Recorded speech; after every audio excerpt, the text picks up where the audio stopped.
Gorenjska obzorja. Na stežaj. Radio Sora vam dela družbo in zdajle je čas, da odpremo vrata naše radijske klepetalnice Na stežaj in vam predstavimo magistrico kineziologije, specialistko vadbe za zdravje, mojstrico nevrolingvističnega programiranja, motivatorko, ki prisega na akcijo, pobudnico adventnega koledarja dobrega počutja, podjetnico in pesnico Nino Istenič, ki jo pri delu vodi iskrena želja pomagati ljudem, da odkrijejo, kako dobro se lahko počutijo v svoji koži. O športu, o življenju, o vadbi, poeziji in še čem bova z Nino Istenič klepetali o nadaljevanju. Nina, dober dan in dobrodošla v naši družbi. Ja, Jana, hvala za povabilo, se veselim nadaljevanja. O športu bo tekla beseda. Šport je del tvojega življenja že od malih nog. Kako pa se je pogled na šport spreminjal od tistih prvih korakov v njegov svet pa do danes, tudi morda skozi proučevanje gibanja in delo? Ja, zagotovo se je precej spremenil. Mislim, vse skupaj se je začelo itak pri nas v družini, ki je bila od zmeraj precej aktivna. In rečemo sploh košarka je bil en tak velik del našega in družinskega življenja in vsega skupaj. No. Tako da to je bila neka stvar, ki me je potegnila noter. In preko tega se je razvila ena taka radovednost, v bistvu, ko vidiš, rečemo, ko smo imeli neke te kondicijske priprave, ali za reprezentanco, ali v klubih, in v bistvu vidiš, kako lahko nekim sistematičnim delom kar nekako zboljša svoje sposobnosti, koliko lahko napreduješ. In v bistvu takrat se je pržala ena taka iskrca, ena želja, mislim, a ni tu dobro imeti eno tako formulo, da veš, kako lahko zboljšaš sam sebe ali pa koga drugega. In tu me je nekako tudi peljal, sicer prek par ovinkov, do študija kineziologije. No? In zdaj mogoče nisem več tukaj v športu, ampak še skozi pa ostaja to, se pravi, koliko dobro imeti eno tako formulo, en recept, s katerim lahko pomagaš ljudem, da naredijo svojo kondicijsko pripravo, da pridejo na konc nekih vadb, nekega cikla treningov, česarkoli, ven v bistvu boljši, bolj zmogljivi in da vidijo, koliko je to dober občutek. No, zdaj sama si že omenila košarko. Kot mlado perspektivno košarkarico smo te lahko spremljali tudi v ekipi Škofjeloškega Domela. Kako pogosto pa danes še vzameš v roke žogo in vržeš na koš? Danes je to precej manj pogosto. Tako da, mislim, ta ljubezen do košarke ostaja, ker mislim, da je košarka lahko res stran, ampak ko vidim eno žogo, se mi zdi, da me vrže nazaj v tista leta nazaj. Imamo pa med poletjem, Borut Fijavška zdaj dela v Škofji Loki, organizira tele košarkarske kempe, zdaj Black Knight Basketball Camp, kjer me tudi povabi k sodelovanju in takrat pa z največjim veseljem pridem zraven in v bistvu predajam to nekako ljubezen do košarke naprej, tistim otrokom, ker se mi zdi to je tudi en tak užitek, ki v bistvu, ki jih vidiš s kakšnim žarom pridejo, in ko vidiš, koliko jim lahko damo, da jih navdušimo, da v bistvu postanejo ena taka ekipa do konca tedna, da vidijo, da lahko dajo koš, da lahko igrajo, mislim, in to predajati nekomu naprej, mislim, to je veselje delati. Kako ponosni pa ste potem z ekipo na vse te mlade košarkarice, ki posegajo po samem svetovnem vrhu, ne? Kar nekaj medalj, kar nekaj pokalov je prišlo samo v lanskem letu, tukaj v Škofjo Loko, tudi kar nekaj žirok je v tej Domelovi ekipi. Ja, mislim, seveda je tu z veseljem vedno znova pogledati, v bistvu, koliko jim dobro uspeva, kakšen dobro imajo tudi v bistvu in trenersko podporo, ko vemo, da so tudi žirovke dosti zaslužne za tukaj zraven in v bistvu to cela ekipa. Mislim, v bistvu košarkarski klub Škofja Loka je bil itak moj domač klub in vedno je malo drugače videti tvojo, rečemo, domačo ekipo, ki je še skozi malo tvoja, kako uspeva. No. Tako da je super to pogledati. No. No, ti si, kot si dejala že sama, kariero košarkarice zamenjala za študij kineziologije, vede, ki, če poveva zelo laično in zelo enostavno, preučuje gibanje človeka. Kako zanimiva pa je kineziologija kot veda? Kako široko paleto znanja pravzaprav ponuja? Ja, mislim, meni osebno je zelo zanimiva.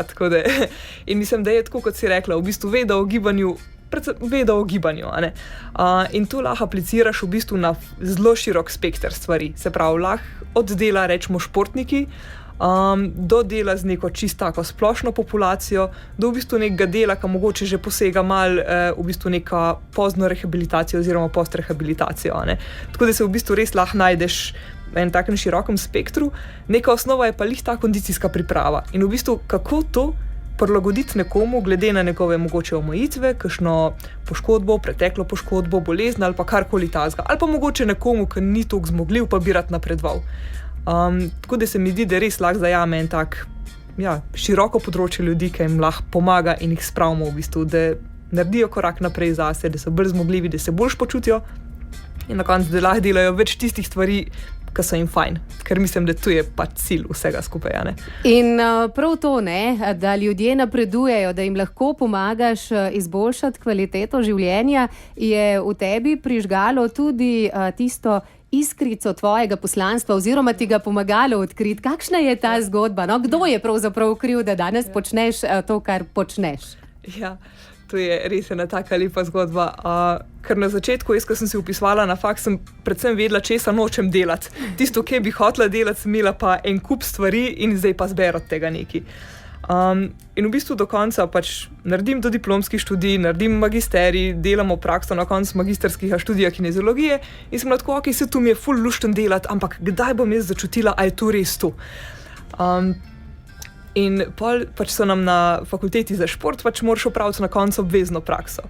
In so mi pripeljali enega gospoda z bolečinam v ledvenem delu hrbta in spomnim se, ker sem pač kuče si predstavljaš, se pravi, si študent, na koncu tistega študija, torej imaš neko znanje, ampak prakse ne prav veliko. In zdaj pride tja en gospod, ki je v bistvu, mislim, ni bil še čisto v penziji, ampak ni mogel delati, ker ni mogel delati nič. Prišel je ta v laboratorij in je rekel, da ne more sedeti, ne more stati, ker neha toliko boli. In jaz sem bila, oh my god, pač kaj ne jaz delam s tem človekom, pač en študent. In pa smo začela, lep počas, pač učbeniško z vsem tistim znanjem, z vso podporo, ki sem jo dobila. In ta gospod je res delal. Mislim, ta gospod se je parpelov z Primorske 2-krat na teden, 3-krat na teden na vadbo doma delal, tako da je res, to je najboljši vadeči, kar ga imaš lahko, ker tam se res pozna neki napredek. In takrat je imel tudi doma ženo, mislim, neke take težave, v glavnem se nima veze, v glavnem pač je bil na en takem razcepu. In spomnim se, da sva trenirala par mesecev, tako res je lepo napredoval. In mi prav, da zdaj, ko je v Ljubljani, da je pa on srečal eno svojo osnovnošolsko simpatijo. Sem rekla, lušten, full fine. In mi dva trenirala naprej. Pač to je neka stvar, ki ti jo vadeči pove ali pa ne pove, tako mim grede. In pa gre naprej in pride enkrat na trening in prav, Nina, a veste, jaz sem pa lahko zdaj to svojo simpatijo zaradi vas povabil v kino. Sem rekla, mislim, kje imam pa jaz pri tem? In prav, ja, mislim, zaradi tega, ker zdaj lahko 3 ure sedim, brez da me hrbet bolu. In meni je bil takrat, mislim, kako lahko z enim simple treningom narediš to, da v bistvu človek lahko res nekomu kino, lahko z nekom si ustvari življenje, lahko hod v hribe in zdaj lahko tam streho prekriva doma. Mislim, kakšna pot je od tukaj do tukaj. In mislim, s tem, da jaz vem, da on je naredil, mislim, ogromen dela, ampak biti en košček noter v tej zgodbi, da pač si lahko prisoten med tem, ko nekdo naredi tako spremembo. Mislim, tu je meni gre, kar tako mravljinci mi grejo gor. Mislim, tu mi je res tako privilegij biti del tega. No. In na takšen način si tudi sama odkrila svoje poslanstvo, ki se je nadaljevalo z delom v fitnessu. Kako je tekla vadba v fitnessu in kako se vadbi z veliko dobre volje in nekaj humorja lahko pridružimo tudi danes, pa o nadaljevanju. Najprej pa nekaj glasbe. Nina Istenič, kineziologinja, motivatorka, specialistka vadbe za zdravje, je naša današnja gostja. Prej sva zaključili nekje s fakulteto in obljubili odhod v fitness. Tam se je zgodila tvoja prva zaposlitev, kot osebna trenerka si delala, ampak tam se pa nisi najbolj našla. Kakšen izziv pa je bilo zate delo v fitnessu? Kakšno priložnost za rast in razvoj pa ti je dala tale tvoja prva služba? Mislim, to je bila taka, že to prvo službo najti je itak pač nek dober občutek. Druga stvar je bilo to, da to je bilo v bistvu po koncu te izmenjave v Amsterdamu, kjer sem rekla, meni je tukaj tako dobro, pač bom tukaj nekaj našla. Ne? In pa najdem tam eno službo, ki se je slišala tako, to je tu, living the dream, pač nad vrati mi je pisal pač world's leading personal trainers. Sem rekla, to je to bom jaz delala. In v bistvu tu je bil pač res fitness, za vikat, kadarkoli bi lahko delala še v enem takem. Je bil pa tu v bistvu fitness oziroma neka, rečemo, veriga, neko podjetje, ki se je ukvarjalo predvsem s telesnimi transformacijami. Se pravi, torej prideš tja, poveš, kaj bi rad naredil s svojim telesom in bistveno je predvsem, kakšen prideš ven. Slika prej, slika potem. Kar je v bistvu zelo svoj vrstni izziv za trenerje, ker moraš delati v bistvu zelo učinkovito in efektivno. Ampak po drugi strani pa tudi mi kot trenerji, v bistvu na nas je bil nek, želja, pritisk, karkoli bi temu rekli, da v bistvu zgledamo kot model za to spremembo, ki jo želimo narediti pri klientih, kar je seveda logično, če si tak človek in ti to paše. Jaz pri sebi sem opazila, da v bistvu tam je bil, se pravi, jaz prijem tja in kar naenkrat je bilo v bistvu ful bolj pomembno to, kako jaz gledam, kot kako jaz delam s svojimi strankami. In v bistvu poleg tega, da pač jaz, ko sem šla noter, pač jaz sem itak rekla, pač to je moj šiht, končno sem dobila priložnost, da živim, svoje sanje, to delam, bomo šli all in.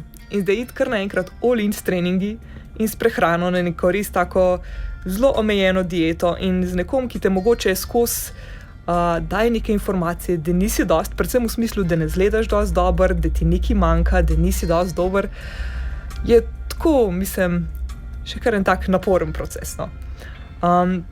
In v bistvu na koncu, po nekem času smo ugotovili, da pač nekako ne pridemo skupaj, predvsem z nekim svojim pogledom na to, kaj je sploh smisel te vadbe. Ker zame to, da rečemo, se jaz na en koliko mesecev odpovedujem vsem zato, da bom zgledala tako kot neka gospa tam na plakatu, čeprav mogoče niti nečem zgledati tako kot gospa na plakatu, ampak želim živeti in se počutiti močno v svojem telesu, pač to dvoje ne gre skupaj. In od tam je predvsem prišle, v bistvu sta mi prišle nekako dve stvari. Prvič, da želim pač s svojimi vadbami, svojim svetovanjem, vsem, kar delam, pomagati ljudem, da se počutijo dobro. Da lahko delajo vse tisto, kar v bistvu v čimer uživajo, da živijo bolj kvalitetno življenje, ob tem, da pač postajajo fit.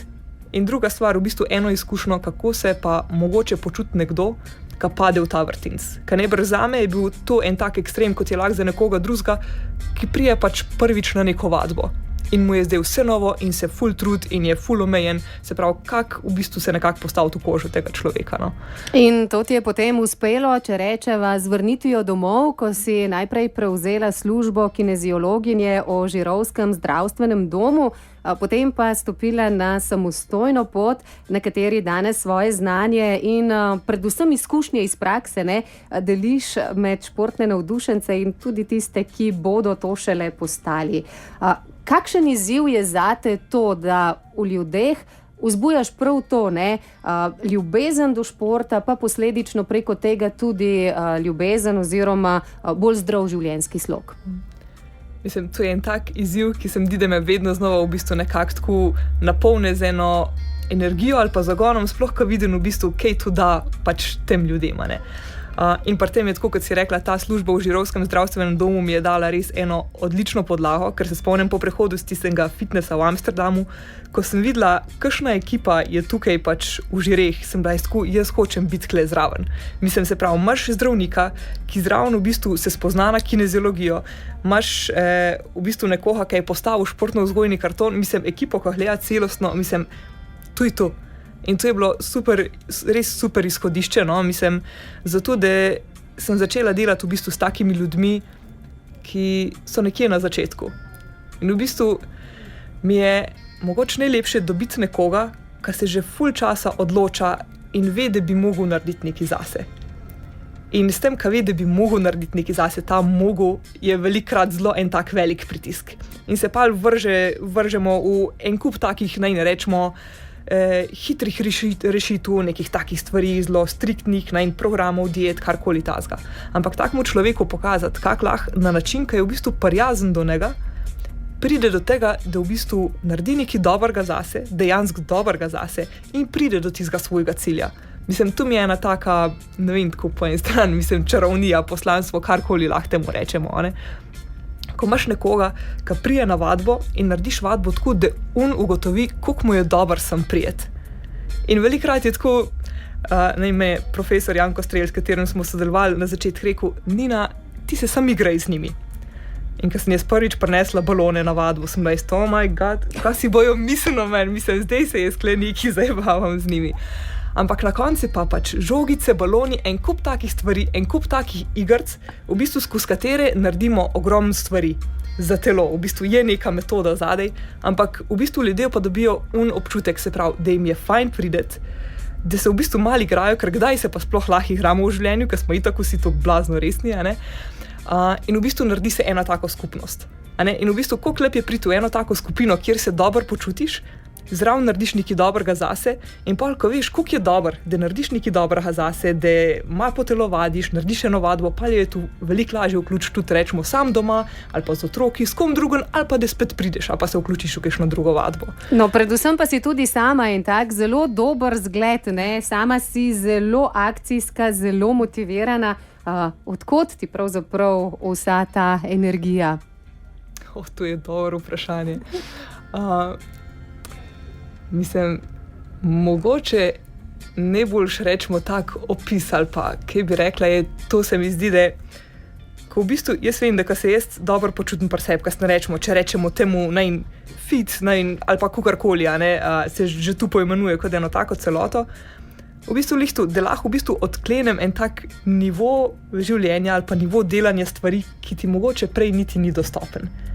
In v bistvu ena taka stvar, v kateri res uživam, je kešni ti rečemo dolgi pohodi. Ko greš na en trail, ruzak, šotor, 10 dni in si sam tam zunaj. In ko vem, mislim, kešen občutek je, ko sem jaz tam zunaj, ko lahko hodim, ko lahko uživam v tem svetu, uživam v vseh ljudeh, ki so okoli mene in ko se mi zdi tako, da nisem sam živa, ampak tako živa na kvadrat.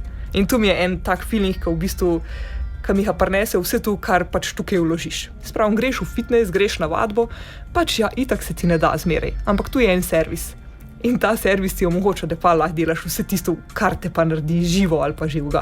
Pa ne samo, da uživaš na dolgih trailih, nekolikor vem, si tudi ena tistih, ki ima v avtu vedno za vsak slučaj gojzarje, superge, pa ruzak športno opremo. A to še drži? Še. Je to je pa, na teh, ko se pogovarjamo o navadah, zmeraj rečemo, da je treba narediti navado tako, da je čim lažje, ker vsi vemo, da v iskanju izgovorov, Smo mojstri. Smo mojstri, nam gre zelo dobro, In v bistvu, koliko lažje je, se pravi, če je lep sončen dan in se jaz vračam, rečemo, v službe domov in vidim tam en hrib, če imam v avtu gojzarje in kakšne rezervne hlače in nogavice, se lahko sam obujem in pač grem. Če je dež, če je sneg, če je karkoli, sonce, lahko grem. Če tega nimam, pač ne morem niti, ker najbrž bom najdla milijone enih izgovorov za kaj ne.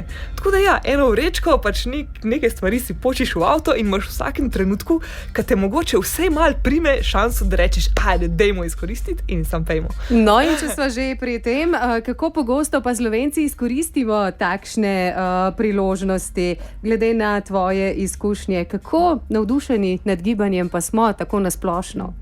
Mislim, kakor jaz vidim, se mi zdi, da smo Slovenci tako zelo razgibani, pa gibalno rečemo podučen, kaj bi temu rekli narodno. V glavnem, da se veliko gibamo, da nam je to mogoče tudi nekako privzgojeno ali pa del tudi naše identitete. Se tudi, če pogledamo v bistvu vse naše športnike, v bistvu na kakšnih nivojih so, če pogledamo, kakmo ta športno-vzgojni karton oziroma slow fit v šolah, česar ne najdemo v taki razsežnosti v svetu, Mislim, da vse tu so eni taki kamenčki, ki mogoče gradijo to, ali pa vse skupaj ena taka kombinacija, da gremo ven, da gremo v naravo, da gremo na trening, da smo za akcijo. Tako, in da se držimo tudi novoletnih zaobljub, več o njih pa čez nekaj minut. Na stežaj. Radijska klepetalnica na Radiu Sora. Z Nino Istenič klepetamo danes o naši radijski klepetalnici in govorimo tudi o tem, kako lahko šport postane nekaj vsakdanjega, nekaj, česar se bomo veselili in ne nekaj, kar bo postalo ena taka muka zaradi novoletne zaobljube. Ja, prvi mesec leta je mimo. Januar, 1. januar je običajno tisti prelomni datum, ko marsikdo reče, zdaj bom pa začel drugače, zdaj bom pa začel na novo, ampak ti si tudi na tem področju, lahko rečeva, premaknila meje že v praznični december, nekaj let te lahko že spremljamo z adventnim koledarjem, z eno tako zelo zanimivo pobudo, ki je padla na kar plodna tla. Kako se je začela tale razmigana decembrska zgodba? V bistvu prva ideja tukaj je bila, ko sem delala v ambulanti Arcus Medici v Žireh in v bistvu naša naloga, rečemo v ambulanti, je bilo, da v bistvu ljudem malo pomirimo v bistvu telesno zmogljivost, jim svetujemo, pa je pa cilj, da jih napotimo nekam v lokalno okolje. In zdaj, kako to rečemo nekako speljati, kako ljudem sploh predstaviti, kje vse opcije pa imajo, sploh tistim rečemo začetnikom, ki se niso še nikoli ukvarjali z vadbo. In pa je od nekje prišla ena ideja, kaj pa če bi tu naredili tako kot en adventni koledar, da vsak od teh ponudnikov vadbe v lokalnem okolju pripravi pač nek prispevek, da se v bistvu predstavljajo ljudem skozi en tak lušten način in da v bistvu, če vsak dan lahko jemo čokoladce, zakaj bi pa ne bi na enak način naredili tu z adventnega koledarja. In v bistvu to se je tako kar lušten prijelno. In zdaj sem rekla, ko sem pa na tej svoji poti, zakaj pa ne bi tega malo razširila. In v bistvu vključila ljudi, ki mogoče niso dobri samo na področju vadbe, ampak tudi na področju nekega v bistvu razmišljanja, nekega mindseta, neke akcije, motivacije ali pa vadbe z 1000 različnih področji. In v bistvu ideja je, zakaj imamo radi adventni koledar? Ker v bistvu imaš neki, prvič vidiš, kaj imaš tam postavljenega na polic in veš, da te čaka, da boš lahko odprl tisto novo čokoladco, veš, da je noter nekaj fajnega, nekaj mehkega in nikoli ne veš točno, kaj boš dobil. In je vsak dan tako male neradovednosti, kaj te pa zdaj čaka. In kako bi bilo dobro, če v bistvu lahko priješ tudi do vadbe na tak način. Danes me nekaj čaka, nekaj čist mehkega bo, 2 minute, tu si lahko vzamem. In je res malo radovedna, kaj bo to. In v bistvu tu je pač ideja, da v bistvu ljudi mogoče že v decembru, ko smo itak vsi mogoče malo bolj okupirani, ko imamo en kupenih stvari, praznikov, obveznosti in gor in dol, spodbudili, da si pa vsem tudi takrat vzamejo tistih par minut za gibanje in da ne štartamo nujen 1. januarja z tistimi rigoroznimi zaobljubami, ampak že prej začnemo graditi eno tako navado in si pa lahko januarja rečemo, saj sem že cel december nekaj delala. V bistvu mi pa kar gre, dajmo zdaj sem nadaljevati. Tako, in potem ni tam 5. januarja slabe vesti, zato ker so novoletne obljube že splavale po vodi. Tako, ja. No, zdaj sama praviš, da je pri dobri športni vadbi pa pri tistih korenitih spremembah našega načina življenja pomemben tudi ščepec humorja. Na kakšen način pa nam ta lahko pomaga pri vadbi in uvajanju sprememb v naše življenje? Ja, jaz mislim predvsem tudi, da se vsega ne lotimo lih tako smrtno resno. Ampak da si, tako kot sem rekla prej pri vadbi, narediš vse skupaj malo fajn. Lahko to narediš kot adventni koledar, lahko si prineseš kakšne žogice, lahko greš nekam na hrib, lahko povabiš zraven nekoga, s katerim se imaš dober. V glavnem tako, da ne rabi biti v bistvu neka ta sprememba življenjskega sloga, eno tako odrekanje in trpljenje in ena sama disciplina. Ampak kaj, če bi bila disciplina v tem, da pač vsak dan znova zbereš sebe in se zbereš sebe na tak način, da se imaš zraven tudi dober. Ker veliko lažje se je lotiti neke stvari, ki veš, da ti bo fajn, kot neke stvari, ki si predstavljaš, da boš trpel zraven, ne? Ja, to pa definitivno. Zdaj, če smo že pri vadbi in spremembah življenjskega sloga, tukaj ne smeva izpostavljati samo telesa, samo mišic, samo fizične priprave, ampak tudi naše možgane. Čeprav običajno rečemo, da damo možgane na pašo, ko gremo teč, pa vendarle ne smemo pozabiti na njihovo vlogo pri športu in spremembah. Kako močno pa so naše telo in naše misli povezani? Jaz mislim, da so zelo močno povezani. Se najbrž vsak, ko je že kdaj šel, rečemo, na kakšen pohod, na kakšen tek, če se spomnimo, ko smo tekli 600 metrov za športno-vzgojni karton, rečemo, kaj se naredi tam vmes? A res na koncu ne moreš več fizično teči? ali je v glavi tista stvar, ki je tako, mame boli, zmatrana sem, mogoče pa ne morem več. Kje je tista stvar, ki premaga? Ali pa zakaj, ko se lotiš delati eno vajo, ne moreš, ali pa se ti zdi, da ne moreš narediti še ene ponovitve ali pa dveh. A je res fizično ne moreš, a je nekaj ena taka misel v glavi. In sta te dve stvari v bistvu zelo povezane med seboj. In mislim, da na način v bistvu z vadbo, predvsem z vadbo, ki jo delamo tudi tako, s tem, da smo miselno prisotni v tistem trenutku. Ne, da zdaj gledaš, si priklopiš nadaljevanko, pa pač malo dviguješ uteži ali pa delaš ene trebušnjake. Ampak si tam, si v stiku s svojim telesom, opazuješ, kaj se dogaja, čutiš in tisto mišico in na ta način se vzpostavljajo tudi v bistvu nove povezave in med možgani, med gibalnim sistemom. V bistvu telo učiš, kako sploh uporabljati svoje telo, kako sploh zaktivirati tisto mišico, ki je mogoče do zdaj niti nisi tako uporabljal, ker pač vsak dan delamo tiste gibe, ki jih pač imamo v tem vsakodnevnem naboru. In na ta način se pravi si širimo ta spekter v bistvu gibalnih sposobnosti, da pa lažje delamo tudi kakšne nove stvari, nove gibalne kombinacije in v bistvu spoznavamo samega sebe, ki so res tiste naše meje, in ki so tiste meje, ki pač mislimo, da jih imamo, pa v bistvu imamo mogoče odzrač full enega prostora. Ja, tiste meje, ki pripeljajo do roba cone udobja, potem pa raje rečemo, ali pa če mogoče ne bi. Tako. Zato pa je treba natrenirati tudi možgane. Sama si to povezavo med možgani in telesom dobro raziskala tudi skozi izobraževanje za mojstrico nevrolingvističnega programiranja. Sliši se res fejst zapleteno, ampak gre pa za eno tako zanimivo znanstveno področje oziroma eno tako zanimivo tehniko, ki pa nam res lahko pomaga spremeniti življenje na bolje. Kako se, lotiti tega izziva, na kakšen način? Ja, v bistvu ta nevrolingvistično programiranje, ali pa hitrejši v bistvu NLP, ker je veliko lažje izgovoriti, ne vse skupaj, je ena taka res fajn podlaga za vse v bistvu spremembe oziroma je to neka taka stvar, ki itak že ves čas delamo v svojem življenju. Če si, mogoče predstavljaš eno stvar, v kateri res uživaš. In če si sam predstavljaš v bistvu, kako vidiš to sliko pred seboj.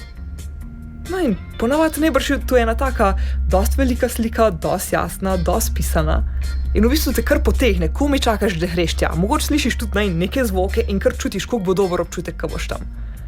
In pa če pomisliš na neko drugo stvar, ki pa se ti mogoče res upira. A je ta slika tudi tam lih taka, ta predstava, a je malo drugačna. In je v bistvu, mislim, to je en tak drobec, ki pa mislim, da je dost plastičen prikaz. V bistvu, da si mi v svojih mislih delamo neke predstave, delamo neko, lahko rečemo tudi temu neko samohipnozo, ki nas povleče v eno ali pa v drugo stran, ali pa nas povleče ali pa ne povleče. In v bistvu ne lepo učili tu, se pravi, kako v bistvu začeti zavestno uporabljati, rečemo, te svoje misli, svoje možgane, da jih v bistvu mi usmerjamo. Ne, da nas mogoče usmerjajo pač neke stvari, ki smo se jih enkrat navadili in so zdaj postale pač neka navada. In zato je tudi v bistvu zelo dobrodošel v kakšnih teh spremembah, kot so spreminjanje navad. Se pravi, ker nam da lahko eno tako podlago, se pravi, ne da sam rečemo, ok, grem, telovaditi, ker sva itak danes pri telovadbi, grem na vadbo, ampak da si v bistvu narediš sam pri sebi en tak, rečemo, zagon, ki te pa malo bolj porine v tisto smer. Predvsem pa, da v vse te spremembe vključiš tudi malce potrpežljivosti in vztrajnosti, kajti spremembe iz danes na jutri zagotovo ne bo. Če pojemo eno skledo solate, ne bomo shujšali, pa ne bomo pasali zdaj v tisto nam najljubšo obleko. Ampak kako pa z malimi koraki, spremeniti, vključiti gibanje, način razmišljanja, zdrav življenjski slog v naš vsakdan, da bo to, po določenem času res postalo rutina in nekaj, v čemer bomo uživali? Mislim, prva stvar, ki se je zelo fajn postaviti, je dober cilj.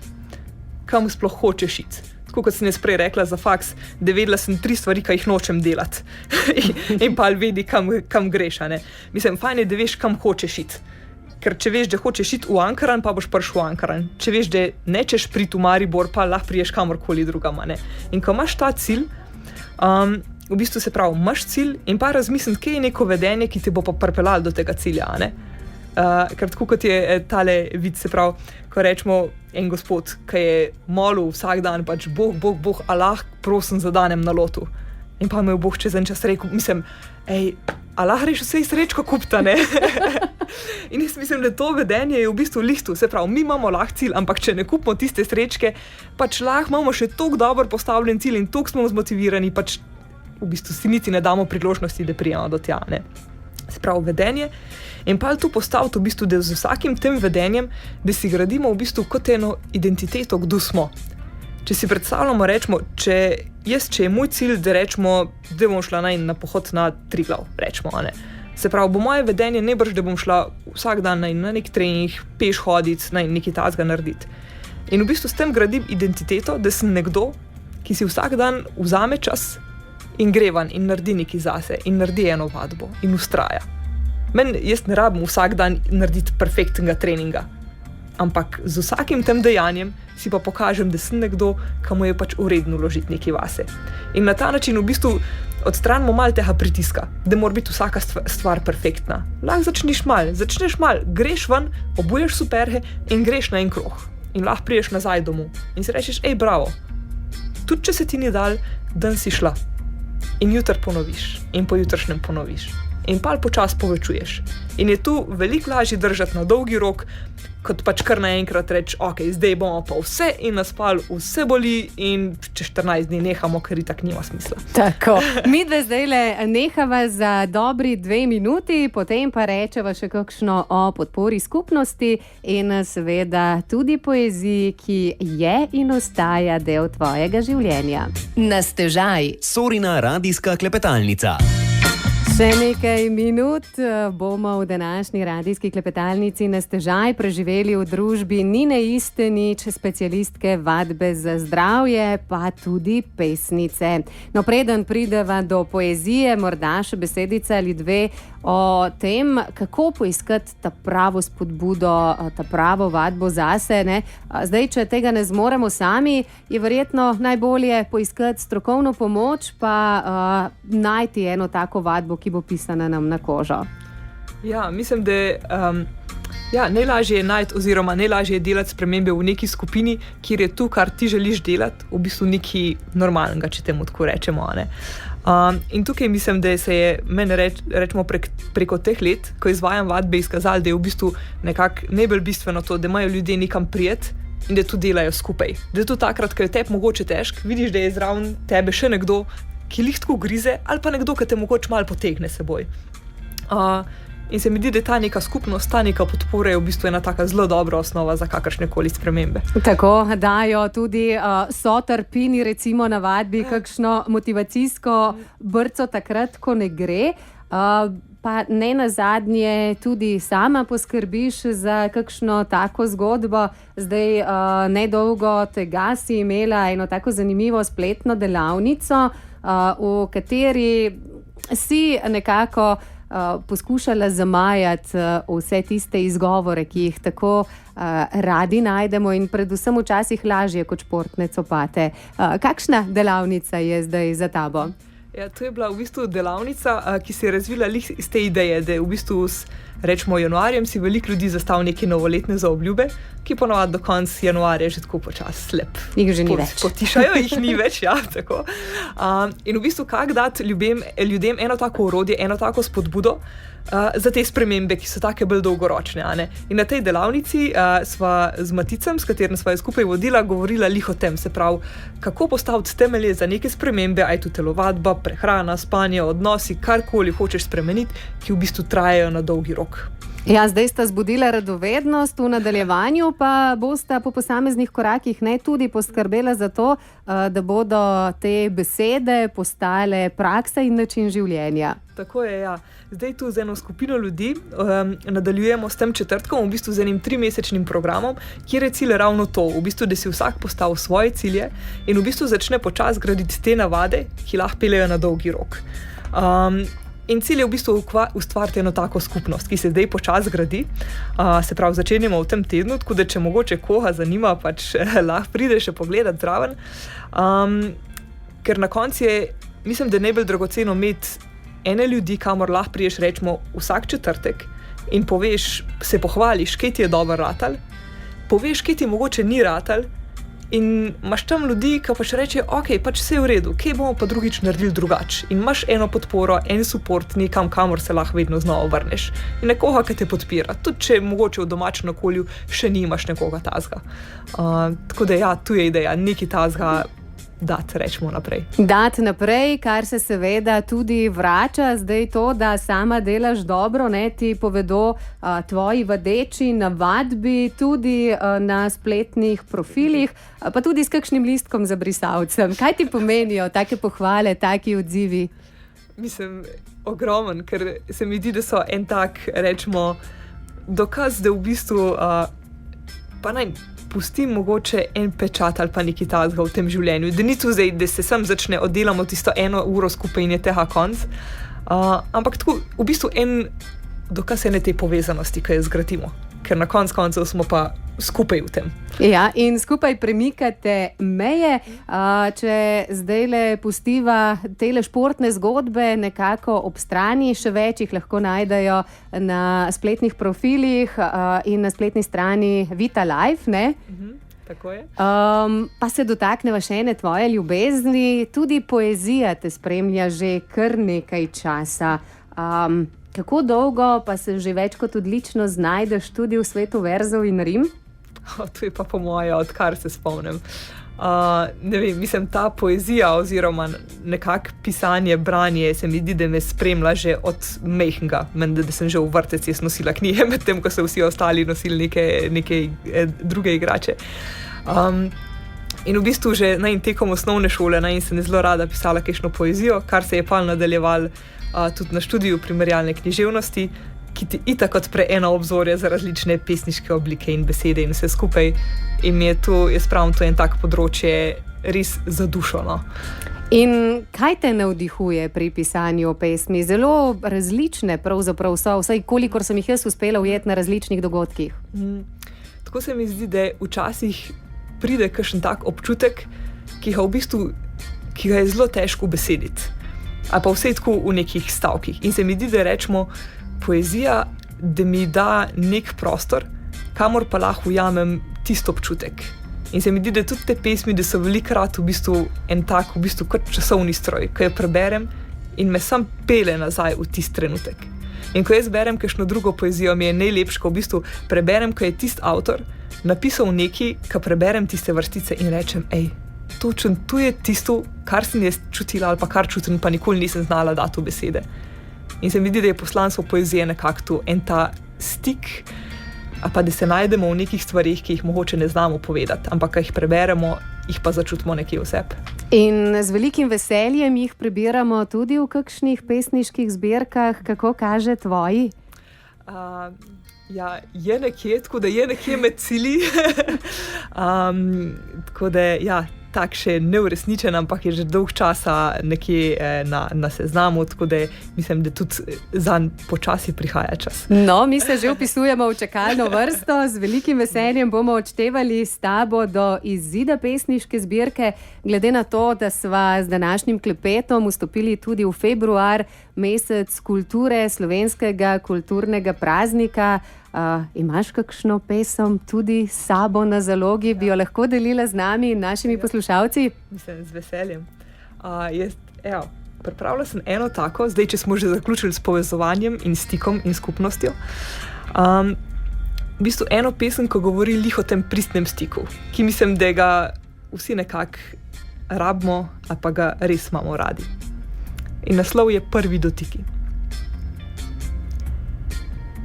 Najrajši imam, ko se tvoje misli dotaknejo mojih v brezčasju trenutka. Takrat hrepeneče lovim ta šepet, sled dotika, ta stik, umirjam svoj dih in se previdno dotaknem nazaj.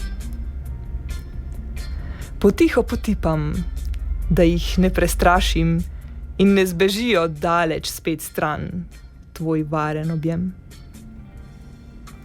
Najrajši imam, kako v teh dotikih za trenutek sva, ne le si in sem.